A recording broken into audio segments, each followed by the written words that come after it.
Métro 2034 de Dmitri Gloukovski. Traduit du russe par Denis E. Savine.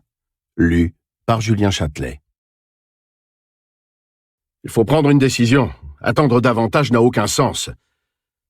Un vieillard solide, vêtu d'un caban tacheté et coiffé d'un béret bleu élimé, assis de l'autre côté de la table, ouvrit la bouche, mais fut pris d'une quinte de toux et agita les mains pour disperser le nuage de fumée.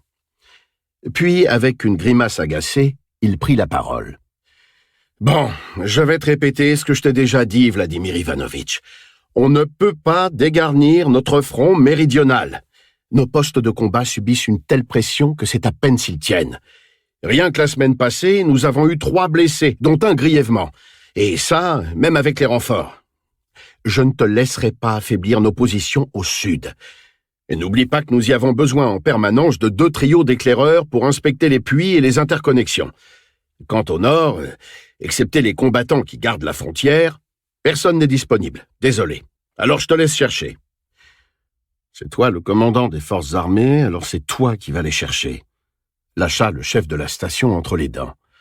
Moi, je vais m'occuper de mes affaires. Mais dans 1 heure, je veux qu'un groupe quitte la station. Mets-toi bien dans la tête que nos préoccupations sont différentes. On ne peut pas se permettre de ne raisonner qu'à court terme. Et s'il s'était passé là-bas quelque chose de grave? Je crois que tu délires complètement, Vladimir Ivanovitch. Du calibre 5,45, dans notre dépôt de munitions, nous en avons 2 caisses pleines. De quoi tenir aisément 1 semaine et demie. Et si je cherche bien sous mon oreiller...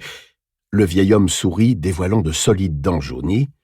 Je pense avoir de quoi remplir une boîte. Le problème, ce ne sont pas les munitions, ce sont les hommes. Laisse-moi te dire où il est plutôt le problème.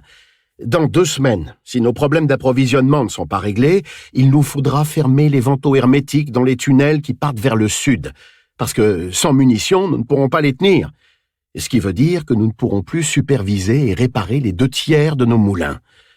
La semaine suivante, ils vont commencer à se dérégler, et les coupures de courant ne feront pas beaucoup d'heureux sur le territoire de la Hanse. Dans le meilleur des cas, ils commenceront à chercher d'autres fournisseurs. Dans le pire... Bon. Et puis, l'électricité est le cadet de nos soucis. Voilà 5 jours qu'il n'y a pas âme qui vive dans les tunnels nord. Et s'il y a eu un éboulement, une brèche? Et si nous étions coupés du reste du métro? Arrête! Les câbles électriques sont intacts. Les compteurs continuent de tourner. Le courant circule. La Hanse consomme. S'il y avait eu un effondrement, tu l'aurais su aussitôt. Et même en supposant qu'il s'agisse d'un sabotage, c'est pas le téléphone qu'il nous aurait coupé, mais nos lignes à haute tension. Tu me parles des tunnels. Mais qui pourrait bien venir ici? Même aux heures fastes, personne ne nous rendait visite. Rien qu'avec Nakimovski Prospect. Tout seul, t'as aucune chance de passer. Quant aux marchands des autres stations, ça fait belle lurette qu'ils ne mettent plus leur nez chez nous. Et les bandits, bien sûr, sont affranchis. C'est pas pour rien qu'on en laisse toujours repartir un vivant. Je te le dis, ne panique pas. C'est facile pour toi de philosopher, marmonna Vladimir Ivanovitch en soulevant le bandeau qui dissimulait son orbite vide pour s'éponger le front.